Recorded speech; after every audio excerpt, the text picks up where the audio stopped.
On the 25th of May, 1895, the most celebrated wit in London stood in the dock at the Old Bailey and was sentenced to 2 years of hard labor. The judge told him it was the worst case he had ever tried. The crowd outside jeered. Within a few years, this man, once the toast of every dinner table in England, would be dead, broke, and living under a false name in a cheap Paris hotel. His crime was not theft. It was not violence. His crime was loving other men. That man is number 1 on today's list. But here is what should stay with you. He is not some tragic exception. He is the rule. The history of literature, the poems and the novels we hand to school children, is full of writers whose love was criminalized, hidden, or quietly deleted from the official story. Welcome to the Closet Chronicles, where we drag the stories history tried to bury back into the daylight. Today, 12 writers and poets who loved men. Some you were assigned in school without ever being told the truth. And as always, I am going to be honest about the evidence. Where it is solid, I will say so. Where scholars are still arguing, I will say that too. We are counting up to the most famous of them all. Let us begin. Number 12, William Shakespeare. I am opening with the biggest name in the English language, and also one of the most genuinely debated, because that is exactly how this channel works. Shakespeare wrote 154 sonnets, and the majority of them, well over 100, are love poems addressed not to a woman, but to a beautiful young man, often called the fair youth. These are not vague. They are tender, jealous, aching love poems written by one man to another. So, what does that mean? Here's the honest answer. We do not know. We do not know if the sonnets are autobiography or invention, whether the young man was a real lover, a patron, or a literary exercise. Scholars have argued about it for centuries, and they are still arguing. What we can say is that for a long time, editors were so uncomfortable that some of them quietly changed the pronouns, turning he into she to make the poem safely heterosexual. That tampering tells you something. The greatest writer in the language left behind a book of love poems to a man, and people have been trying to explain them away ever since. Number 11, Walt Whitman.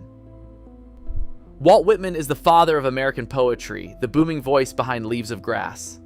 And running right through that great American masterpiece is a cluster of poems, the so-called Calamus poems, that celebrate intense, tender, physical love between men in language that is genuinely hard to read any other way. Off the page, Whitman formed passionate attachments to a string of younger working-class men, most famously a Washington streetcar conductor named Peter Doyle, with whom he shared years of obvious devotion. The evidence that Whitman loved men is, frankly, strong. But here's the honest twist. When a British writer wrote to him late in life and asked him point blank whether the Calamus poems meant what they obviously seemed to mean, Whitman denied it, and even claimed, almost certainly falsely, to have fathered 6 illegitimate children. So, even the great prophet of American openness, and when asked the direct question, slammed the door. That denial is not proof he was straight. It is a snapshot of exactly how dangerous the truth was, even for the bravest of them. Number 10, Arthur Rimbaud and Paul Verlaine. Now to France and the most explosive love affair in the history of poetry. In 1871, an established married poet named Paul Verlaine received some verses in the mail from an unknown teenager named Arthur Rimbaud. He invited the boy to Paris, and it detonated both their lives.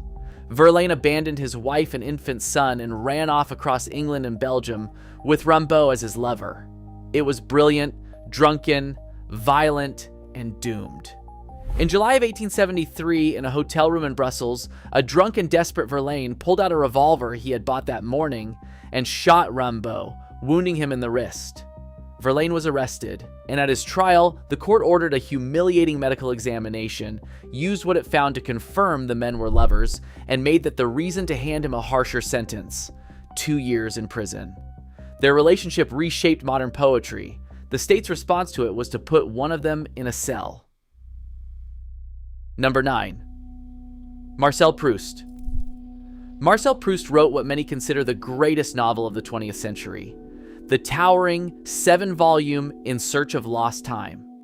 And Proust was a gay man who spent his career hiding that truth in plain sight, encoded inside his own masterpiece. Proust understood desire between men intimately, from his own life and his own relationships. He wrote about it in his novel with extraordinary depth, but he also performed a famous act of camouflage. Several scholars and readers have long argued that he took male loves from his own life and disguised them as women on the page. Most famously, the elusive character Albertine, widely believed to be based on a man Proust loved. So, the novel that defined modern literature is, in part, a vast and beautiful closet, a coded confession written by a man who could describe love between men perfectly, but could not, in his era, simply sign his own name to it. Number 8. André Gide. If Proust hid, André Gide did the opposite, and it took staggering nerve. Gide was one of the most important French writers of his century, and he would eventually win the Nobel Prize for Literature. And in 1924, he published a book called Corydon, an open, unapologetic defense of homosexuality. His friends begged him not to publish it. They warned it would destroy him. He did it anyway. He also wrote with remarkable honesty about his own attractions in his autobiography. Gide had married his cousin in a union most biographers describe as deeply loving, but never physical, while his romantic and sexual life was with men and boys. He was, for his time, almost unimaginably open, and rather than ending him, his honesty became part of why he is remembered as a giant of literature and a moral force. He refused the closet decades before almost anyone else dared to, and he won the Nobel Prize anyway. Number 7. W.H. Auden. Wystan Hugh Auden was arguably the most important English-language poet of the middle of the 20th century, the man who wrote the funeral poem the whole world now knows from a famous film, the one that begins by asking for the clocks to be stopped. And the love behind so much of his work was for another man. Auden's life partner was the poet Chester Kallman. They met in 1939, and although their relationship was turbulent and complicated, Auden considered them, in his own mind, essentially married. He wrote some of the tenderest and most devastating love poetry of the century, and it was very often about and for a man. Auden lived through an era when this could not be stated plainly in public, but among those who knew him, there was no real secret. The poet so many people quote at funerals and weddings, often without knowing a thing about him, was writing from the heart of a lifelong love between two men. Number 6. Allen Ginsberg. In 1956, a young poet detonated American literature with a single, howling, furious poem called Howl. Allen Ginsberg became the voice of the Beat generation, and he did it while being loudly, defiantly, openly gay at a time when that could get your book seized by the police, which is exactly what happened.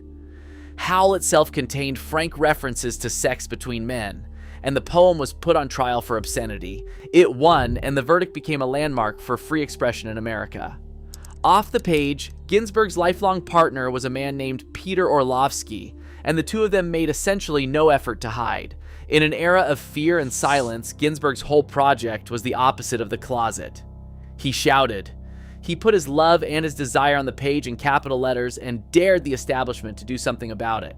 And slowly, the establishment lost. Number 5. Christopher Isherwood. You know his work even if you do not know his name, because Christopher Isherwood wrote the Berlin Stories that became the musical and the film Cabaret. He lived in the wild, doomed, gay-friendly Berlin of the early 1930s, watched the Nazis rise, and turned it into unforgettable literature. And Isherwood refused to stay hidden. Later in life, he wrote a memoir, bluntly titled Christopher and His Kind, in which he went back over his own celebrated early work and openly restored the gay life that he had originally been forced to soften and disguise. He effectively came out by rewriting his own history truthfully. He spent the second half of his life in California with the artist Don Bachardy, a partnership of decades that the two of them lived openly, scandalously for the time, and with great love. Isherwood did not just live an honest life, he went back and unburied the truth in his own books. Number 4. James Baldwin. James Baldwin was one of the most powerful writers and truth-tellers America has ever produced. A man whose essays on race still hit like a hammer today. And Baldwin was a gay man who wrote about love between men with tenderness and courage at a moment when he was already carrying the enormous weight of being a black writer in a segregated country. In 1956, he published a novel called Giovanni's Room, centered entirely on a love affair between two men. His own publisher reportedly warned him not to release it, afraid it would wreck his career and alienate his readers. He published it anyway.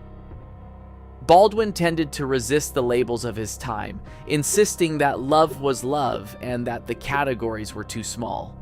But he never hid, and he never stopped writing honestly about desire between men. He carried two truths the world wanted him to be quiet about, and he refused to be quiet about either one. Number 3. Federico Garcia Lorca. Federico Garcia Lorca was the greatest Spanish poet and playwright of the 20th century, the author of Blood Wedding and Yerma, a man whose work is soaked in passion and death. He was also gay, and his story is the darkest and most enraging on this entire list. In 1936, at the very start of the Spanish Civil War, Lorca was arrested by nationalist forces in Granada. Days later, before dawn, he was driven out to the hills and shot, alongside a teacher and two bullfighters, and dumped in an unmarked grave. He was 38. A later police report sneered at him as a socialist and a Freemason given to, in their words, homosexual and abnormal practices. One of his killers reportedly bragged about the bullets he fired into the poet for being queer. And then came the erasure. Lorca's books were burned in the streets of Granada and banned across Spain for decades. His body has never, to this day, been found. They did not just murder him. They tried to make him disappear completely. They failed. We are still saying his name. Number 2, E.M. Forster. E.M. Forster was one of the most respected English novelists of his era, the author of A Room with a View and a Passage to India, beloved, garlanded, utterly mainstream, and he was a gay man who carried a secret in his desk drawer for more than half a century. Around 1913, Forster wrote a novel called Maurice, the story of a love affair between two men. It had something almost unheard of for the time, a happy ending, two men who get to stay together. And precisely because of that, Forster knew it could never be published in his lifetime, so he simply kept it. For nearly 60 years, he revised it quietly, showed it only to trusted friends, and locked it away. Maurice was finally published in 1971, the year after Forster died. He had written a hopeful gay love story and then waited out his entire life and his own death before the world was allowed to read it. That drawer is the whole history of the closet in one piece of furniture. And that brings us back to where we began. Number 1, Oscar Wilde. He was the most quotable man in Victorian England, the dazzling author of The Importance of Being Earnest and The Picture of Dorian Gray, a genius of wit who conquered London society. And then he loved the wrong young man, and London destroyed him for it. Wilde's relationship with a young aristocrat named Lord Alfred Douglas led through a chain of lawsuits to Wilde himself being put on trial for gross indecency, the legal term of the day for sex between men. In 1895, he was convicted and sentenced to 2 years of hard labor. Prison broke his health. It bankrupted him. When he came out, he was a pariah. He left England, lived under an assumed name, and died in a shabby Paris hotel room in 1900, only 46 years old. But here is the part the persecution could not touch. From inside his cell, Wilde wrote, He wrote a long, searing letter that became known as De Profundis, and he wrote the Ballad of Reading Gaol, one of the great poems about cruelty and punishment in the English language. They took his freedom, his money, and his health. They could not take his voice. And today the men who jailed him are forgotten footnotes, while Oscar Wilde is quoted on 1,000,000 walls and 1,000,000 screens, more alive than ever. That is why this channel exists. Not to invent anything, not to wave a flag, but to refuse the erasure.